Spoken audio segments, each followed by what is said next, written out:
Você vai passar no seu concurso usando essas dicas que eu vou te passar agora, tá? Muito bem. Obviamente que só elas não vão resolver tudo, né? Mas vão te dar aí uma vantagem considerável nessa luta difícil que é preparar-se para um concurso público. Mas, antes de mais nada, bom, meu nome é Marcelo Tomanic, sou professor de física, sou professor de matemática, sou professor de criminalística, sou professor de criminologia e perito criminal da Polícia Civil de Minas Gerais. Você pode entrar em contato comigo pelo meu Instagram, que está aparecendo aí agora, tá? E antes de começarmos, eu quero pedir a sua colaboração engajando com esse vídeo, como vai mostrar aí para vocês o Bento, um dos filhotinhos aqui do nosso abrigo de animais. O seu engajamento é muito importante, porque nós estamos com a missão de monetizar esse canal para que a gente consiga renda extra para manutenção do nosso abrigo com 25 animais abandonados, ok? Então lembre-se que nesse canal tudo é quase de graça. A única coisa que a gente cobra de você é exatamente o seu engajamento. Mas vamos lá. Uma das coisas que atrapalha muita gente quando está prestando um concurso público é utilizar técnicas de estudo erradas ou não utilizar técnicas de estudo nenhumas. Tá? Esse barulho que vocês estão ouvindo é um gato arranhando a porta aqui. Certo? Por quê? Porque estudar simplesmente não é você abrir um livro, ler de qualquer jeito, não é simplesmente você assistir um vídeo, igual esse que eu estou gravando aqui agora, ou os outros vídeos do canal. A gente tem aqui no canal curso de criminologia, curso de criminalística, criminologia está em andamento. Né? Criminalística, temos aí provas resolvidas, etc. Só isso não adianta, você tem que aliar várias técnicas. E eu vou passar para você aqui 4 dicas, né, que vão com certeza te auxiliar nos seus estudos aí. Bom, primeira dica. Primeira dica é a seguinte: a maioria das pessoas estudam lendo, tá? Só que quando você está lendo, lembre-se, você está lendo um material de estudo, você não está lendo um livro qualquer. Você não está lendo um romance, você não está lendo uma história de ficção, você está lendo um conteúdo, né, para a sua prova, para o seu concurso, ou como a Nutelada diz, para o seu certame. É concurso mesmo, tem essa palhaçada de certame aqui não. Bom, você está lendo um material de estudo, você não está lendo, como eu disse, uma obra de arte qualquer. Então, quando você está lendo, você tem que interagir com o texto. O que é interagir com o texto? É grifar, é reler, né? É procurar outros significados de alguma palavra que você não sabe, né? Se aprofundar em algum detalhe do texto. Por exemplo, você está lendo lá sobre direitos humanos e vai falar em determinado momento de um evento qualquer. Tá? Não sou bom de direitos humanos, não sei de algum evento de cabeça, mas vamos supor que fale, por exemplo, sobre uma determinada guerra que influenciou aí na criação da Declaração Universal dos Direitos Humanos. Acredito que foi a Segunda Guerra Mundial. Né? Você não vai simplesmente passar por cima disso. Se você não tem noção do que foi a Segunda Guerra Mundial, que eu acho difícil, né? Dê uma pesquisada. Você está com o celular na mão, você está com o notebook aberto, vai lá, entra no Wikipedia, lá vê lá Segunda Guerra Mundial, lê os tópicos principais, ou então coloca lá Segunda Guerra Mundial e Direitos Humanos, por exemplo. Tá? Você não vai simplesmente passar por aquele texto igual estivesse lendo uma revistinha qualquer. Você vai passar por esse texto e você vai interagir com ele, você vai se aprofundar nesse texto. Ah, mas eu vou perder tempo. Não, você não vai perder tempo. Tá? Você vai ganhar conteúdo. Ó, morar em abrigo de animal acontece isso, né? Cachorro aí toda hora latindo, gato arranhando a porta. Daqui a pouco vai ter gato miando aí também.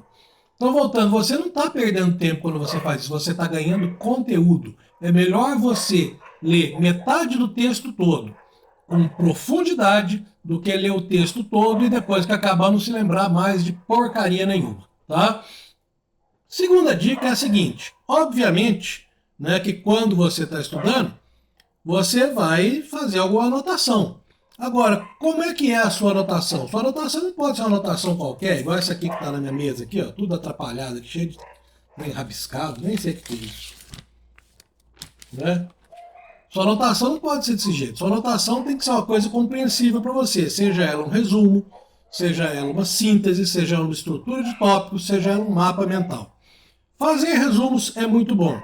Só que resumo não é você pegar o texto e diminuir o tamanho dele, tá? Um resumo ele não necessariamente tem que ser um texto na forma daquele que você estava lendo. Ele pode ser uma estrutura de tópicos, pode ser um mapa mental, como eu disse, pode ser um outro texto, né? E apesar da contradição, muitas vezes seu resumo pode às vezes acabar ficando até maior que o texto que você leu. É importante que você leia e depois que você leu, da maneira que eu expliquei, né? Você interagindo ativamente com o texto ali, que você reescreva tudo que você conseguir. Tá? Eu, por exemplo, eu tenho caderninhos aqui, ó. Eu estudo até hoje. Tenho caderninhos aqui dos Smurfs, né? Olha lá, meus caderninhos são tudo rabiscados. Não sei se dá para ler, mas é de lápis, né? Como eu estudo muita matemática, aqui tem cálculos, tem anotações de física e etc. Tá? Esses caderninhos são baratinhos. Tá? Ou você pode comprar blocos, né? Blocos pautados, sair anotando nele, ou bloco sem pauta também, é um pacote de papel chamequinho, e sair reescrevendo tudo aquilo ali que você lembrar, que você imaginar. Ok? Muito bem. Nesse momento, você vai fazer um resumo de tudo que eu falei e você vai se lembrar aí de engajar com o nosso vídeo. Aí o Bento vai aparecer aí para lembrar vocês. Tá? E periodicamente eu vou trocar o bichinho aí do negocinho aí, tá bom? Então, como eu ia dizendo, né, esses resumos, essas sínteses, estruturas de tópicos, mapas mentais que você fez, inclusive é bom que você refaça de novo, não imediatamente, mas depois de um certo tempo, quando você for fazer, por exemplo, uma revisão de um conteúdo, você vai lá, reescreve o seu resumo, tá? Você faz outra síntese, faz outro mapa mental e compara com o primeiro que você fez. Tá, olha, o que aconteceu? Eu escrevi mais coisas? Legal, você lembrou de mais coisas, né? Escrevi menos? O que faltou aqui? Vou dar uma revisada naquilo, certo? Então isso é uma dica muito boa e que ajuda você no seu concurso. Eu não vou me gabar, igual aquele pessoal, passei em 200 concursos. Eu, na minha vida toda, passei em 5 concursos. Só que eu passei em 100% dos concursos que eu fiz. Tomei posse só em 2, tá? No primeiro que eu fiz, da Prefeitura Municipal de Betim. No segundo eu não tomei posse, porque eu era o quarto colocado, o quinto era meu pai, então eu saí fora para meu pai ocupar a minha vaga, que só tinha 4 vagas.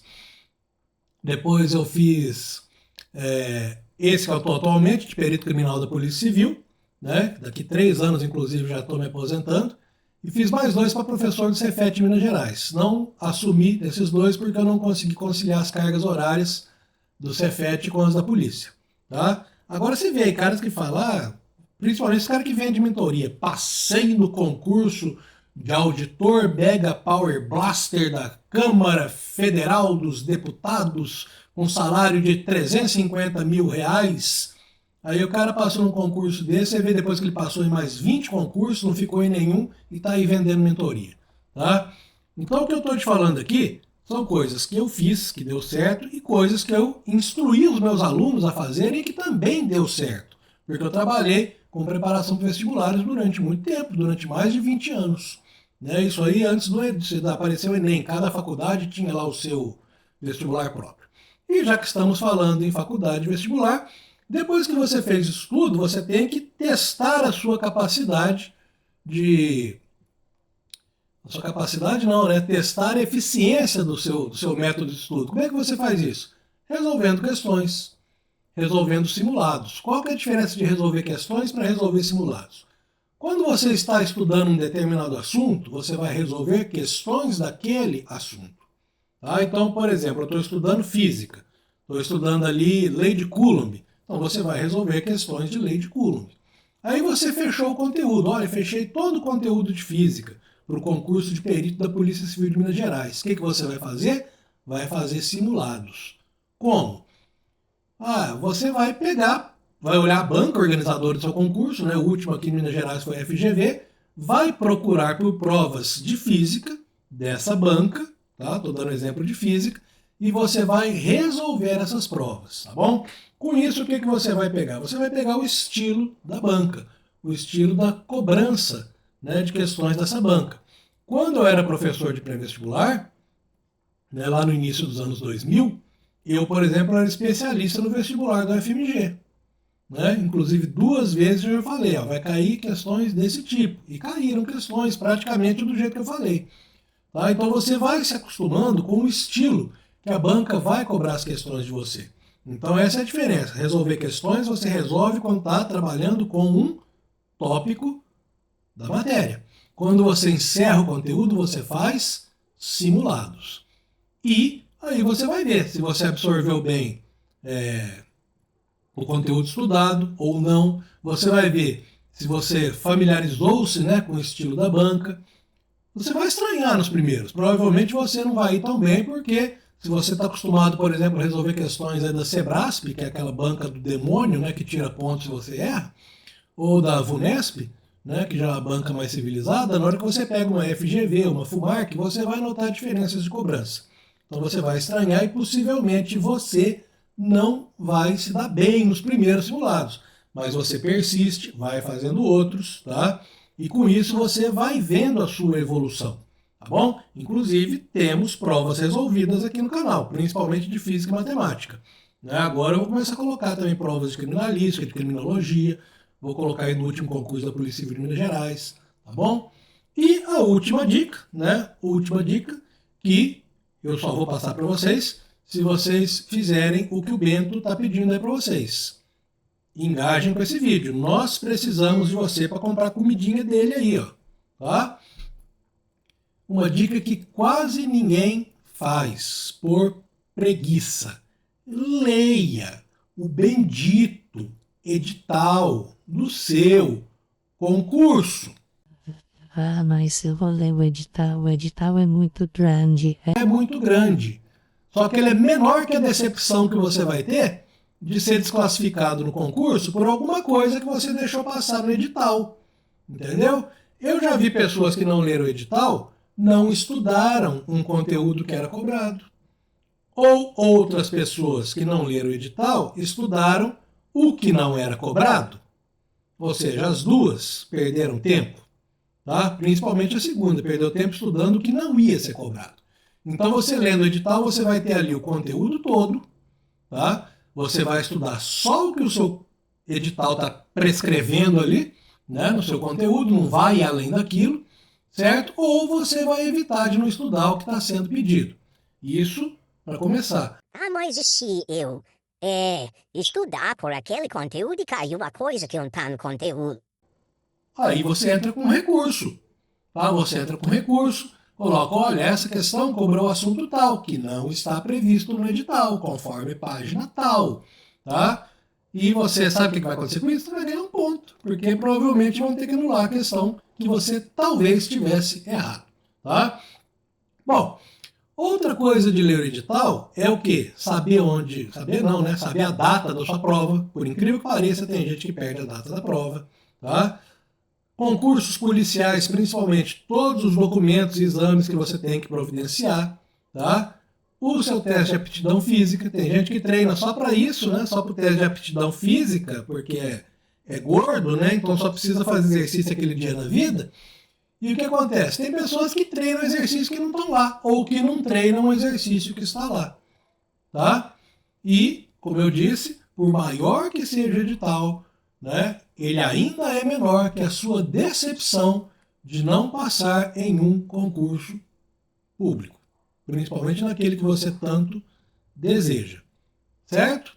E se você puder, né, isso aqui é uma dica extra, se você puder, porque é caro, né, inscreva-se em concursos à toa que tiver por aí, tá? Concursos da prefeitura da sua cidade, por exemplo, tá? Para quê? Para você já ir sabendo lidar com a pressão de resolver concursos, porque existe pressão, tá?